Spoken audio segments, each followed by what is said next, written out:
Thank you for tuning in to Koppen with Comic. I'm Brian Koppen, and we're here with the comic Carlito Hayes.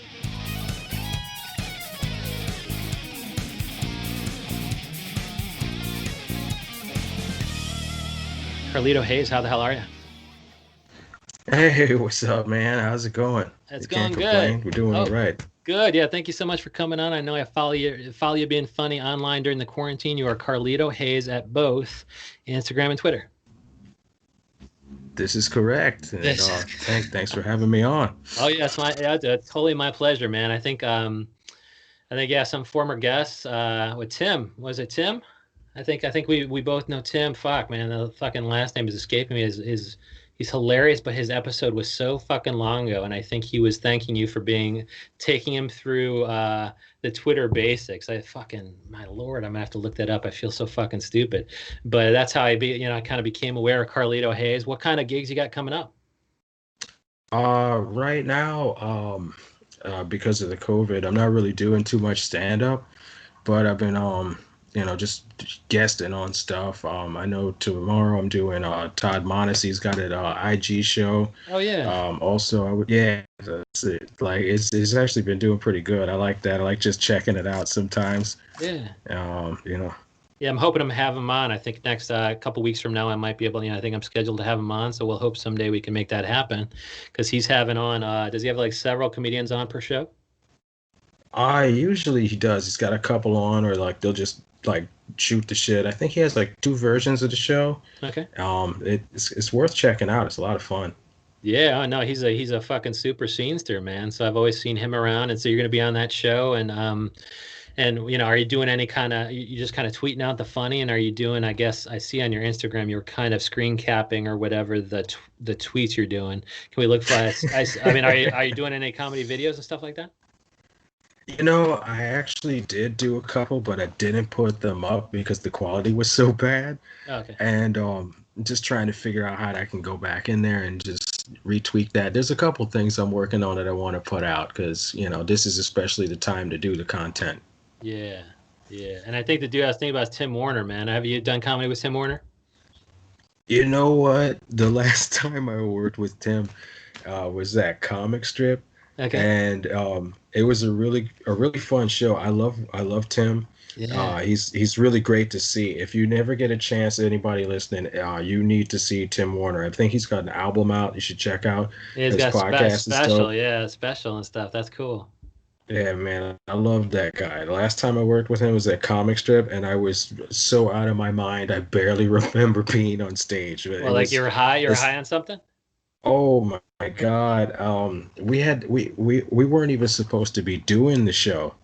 We were invited to come out and just do the show, and we were hanging out and just talking and just catching up because he's like I would say like grape soda. It's like, you don't have it all the time. So when you do, it's like a treat. I love hanging out with him. So it's like we're hanging out and just shooting the shit, and then we just go on like bro time adventure, and then like somebody's like, "Hey, you guys should come up to comic strip and do the midnight such and such spot," and then we're like, "Oh, okay." So we go there, and then I start talking to the wait staff and stuff, and they're like, "Here's a beer, here's a shot." And I'm like, "We've been drinking out of this bottle all night. I don't think this is a good idea." 10 seconds later, I don't know how time skipped ahead, but I was on stage and I don't remember any of the things that I said. I don't think it was very good, but it was a fun day. Yeah, yeah. Was it captured? Nobody put that on video, huh? I really hope not. I haven't found it on YouTube, but I have very many lawyers as one should, especially with this holiday, and I will sue you harder than I've ever done it before. Well, dude. That's a fucking like that's what all comics should be aspiring to be. First of all, be able to bro down with a fellow comic that you respect, getting wasted or whatever, and then also being like, yo, having somebody be like, do you want to jump on our show, even though you guys look pretty drunk? It's like, fuck yeah, man. Comic strips a name that you hear coming up through Jerry Seinfeld stories and things like that, and it's like that's like the best comic New York story that any comic could ask for. Oh man, there's that's one of the things I love about the scene, and then like that place being so iconic. And I will say one thing about the owner operator Richie Tenkin. He's always been like an ear to listen. Like he's always been fun times talking about the '80s, and like you got to lean in to understand him though, because he's got one of those like voices where it's like, do you eat cigarettes or do you smoke them? And he's just like, hey, it's like, please don't call me, dude. Just text me. But if I'm in the room with you, it's like I'll lean in and listen. But he's awesome. If you ever get a chance to meet him, he's a really nice guy. Yeah. Amazing stories. Have you been smoking cigarettes or eating them? I love that shit. And one thing we're going to talk about real quick is the fucking horror thing. It sounds like you were into some horror movies, and it's like, I'm the opposite, man. I get too scared. Like I was watching Hereditary or whatever, and like the first couple, I think I was into the first hour, hour and a half. Then somebody's head came off, and I was like, that was the perfect movie, the perfect ending. I'm a little scared. I have to go to bed. I never revisited it. And so it's like I get a little bit too scared, but there's some people who are just adrenaline junkies, and you might be one of them. You're a big horror guy. You know, it's there's just something about it, like the story writing, and then like the makeup and the art behind it. It's just like seeing an album cover come to life, and then there's like people and there's animatronics and it's it's crazy. It's like even like the first Terminator movie was supposed to be like a drama horror sci-fi, but it doesn't really come off as horror, but it's terrifying. The way they did it. It's just like this thing is coming at you. There's a sense of impending doom. It's like it's a beautiful connection with like that part of the psyche. What was very primal is one thing is everyone gets afraid of something. Yeah, absolutely. And me more than most. And do you think back in the day they did it better? So is Terminator 1 like, always going to be better to Carlito Hayes than Terminator 5 or whatever we're on right now? Oh my God. See that whole franchise, man. Like Terminator 1 is always going to be a classic. That standalone, fantastic. And then Terminator 2, that's a classic in its own right. And I'm Yes. kind of glad that they went and they took the other movies out of the canon when they released Dark Fate. But I am very upset that they actually released Dark Fate. Nobody asked for that movie. It's bad. But like, so even with respect to horror, man, where I think you like the old stuff better than the new stuff. Like you're talking about, Rob Zombie remaking Halloween and, versus Halloween, the original. And what can you say about the comparison? How does it stack up? How does Rob Zombie stack up? Because I know I saw Devil's Rejects and that was solid. Oh man, I see. I loved Devil's Rejects. That was just really cool because Yeah. something like that had never been done before. It was new, and the Yeah. character dynamics they work really well with each other. All three of them. Yes. It's just like this is beautiful. Yeah. But with the Rob Zombie reboot of Halloween, like I just kind of felt like, especially with the second one, I was like, "What are you doing, bro?" And Especially the when you find first out that one. he can do original good stuff. You're like, dude, you did Devil's Rejects, bro. What the fuck are you resorting to remakes for if you can get original classics?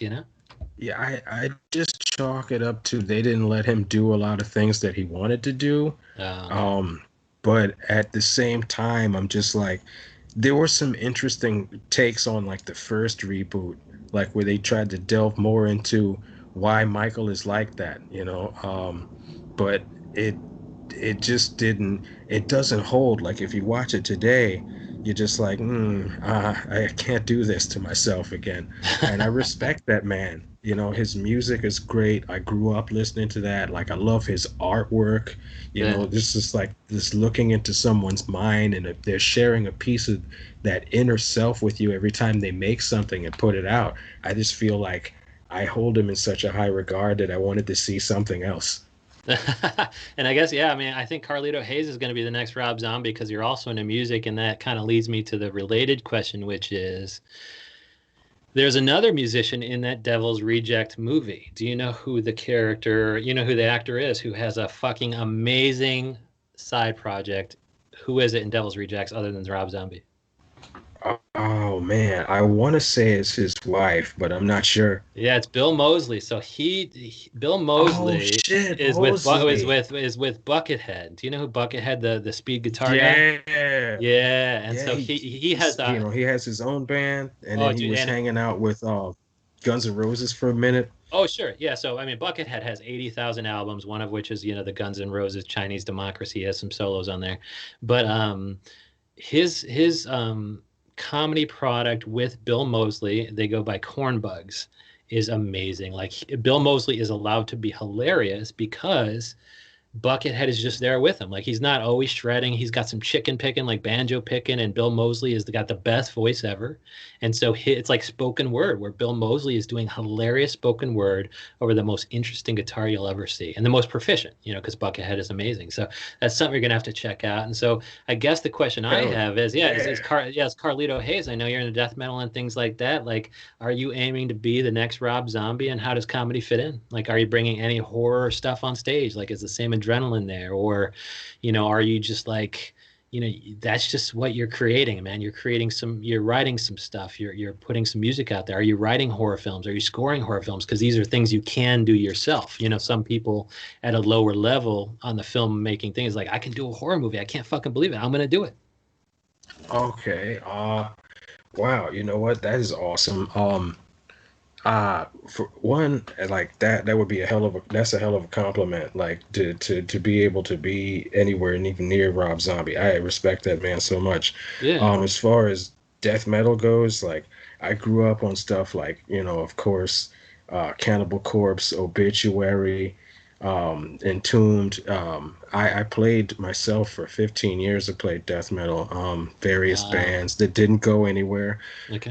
As far as how that relates to stand up, is I just like the overall themology. Is that even a word? Did I just make something up just now? Yes, Carl. He's creating out of thin air, man. Oh shit. If it's um, not a word, it is now, man. Carlito Hayes says so.